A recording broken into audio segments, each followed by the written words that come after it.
એ ભણા આ કાં રડવા માંડ્યો તું? મામા અમારું ભવિષ્ય છે ને ઓલું હું કહેવાય આમાં આંધળું ના અંધકારમય થઈ ગયું છે. એ તો આખા ગુજરાતની નવી પેઢીનું એવું છે. તો તારા કયો નવો મોટો કિસ્સો છે એમ કે ને? મામા આ છે ને મારા લગ્ન નથી થતા. તે નો થાય ને ભાણા, તારામાં હીરા મોતી જડેલા છે? એમ નહીં મામા, આજકાલ છે ને જેને પાસે સરકારી નોકરી હોય ને એને લગ્ન માટે છોકરી ફટાફટ રેડી થઈ જાય છે. તું પેલા નક્કી કર, તારે સરકારી નોકરી જોઈએ છે કે આ છોકરી જોઈએ છે?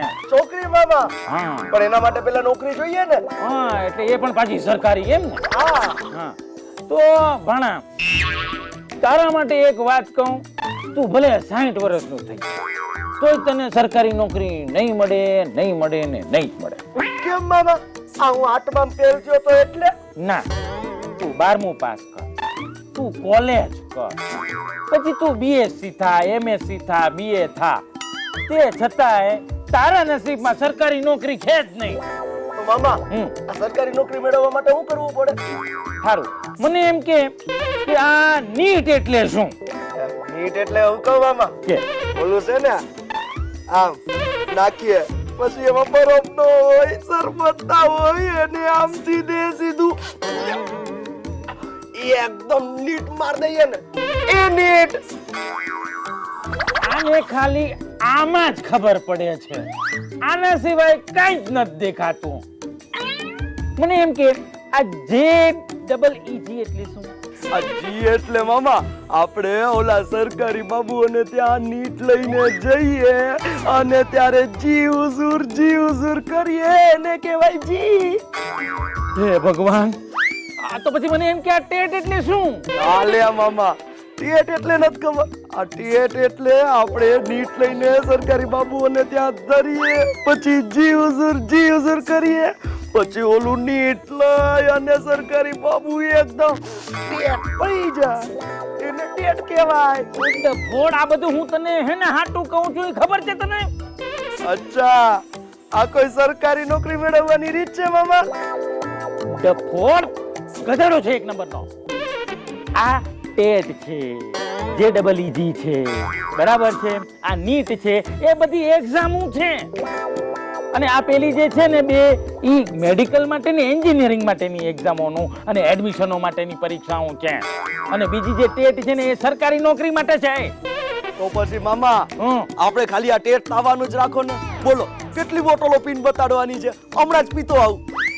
હે ભગવાન, લઈ રહ્યો સરકારી નોકરી તું 8મું ફેલ, તને તો કોઈ સાફ સફાઈ કર્મચારી તરીકે નો રાખે સરકારમાં. એ મામા હું 60 વર્ષનો થઈ જાય ત્યાં લગી. 60 વર્ષનો થઈ જઈશ ને ત્યાં લગન.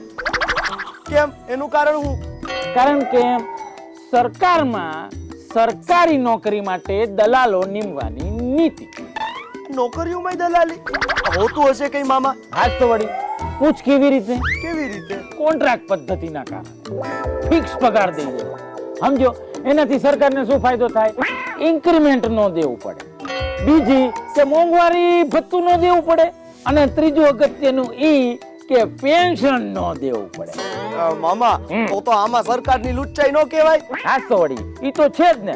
જો આ વિદ્યા સહાયકની ભરતી, પછી આ ટ્રાફિક પોલીસ હોય ને એના સહાયકની ભરતી, પછી પોલીસમાં સહાયકની ભરતી, આ બધી ફિક્સ પગાર ઉપર હાલે. પણ મામા આ વિદ્યા સહાયકોની 5 વર્ષની નોકરીઓને પરમનન્ટ નો કરવી પડે? તો કેટલું બધું ધ્યાન રાખે જ પાણા. આ હંધાઈને પરમાનન્ટ નો કરવા પડે ને એટલે સરકારે આ નવો રસ્તો કાઢ્યો. શું મામા શું? એજન્સીઓને કોન્ટ્રાક્ટ દઈ દેવાનો.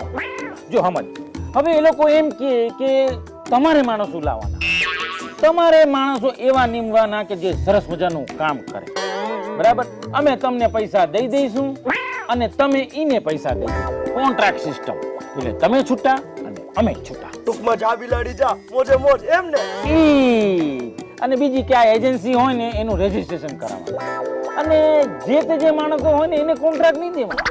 હા, આ એજન્સીઓ કોના નામે રજીસ્ટ્રેશન થાય, એનું રજીસ્ટ્રેશન ક્યાં થાય, એ બધું કોના નામે થાય, એ છે ને સરકારી મોટા મોટા બાબુઓ હોય એના નામે થાય. મોટા મોટા નેતાઓ હોય ને એના નામે થાય, જે મોટા મોટા કોન્ટ્રાક્ટો લેતા હોય એના ભાણિયા ભત્રીજાઓ હોય ને એના નામે થાય. અને આપણા દેશના બિચારા યુવાનો જે નોકરી મળી, જે કામ મળ્યું ને એની અંદર એ લોકો બિચારા હલાવે.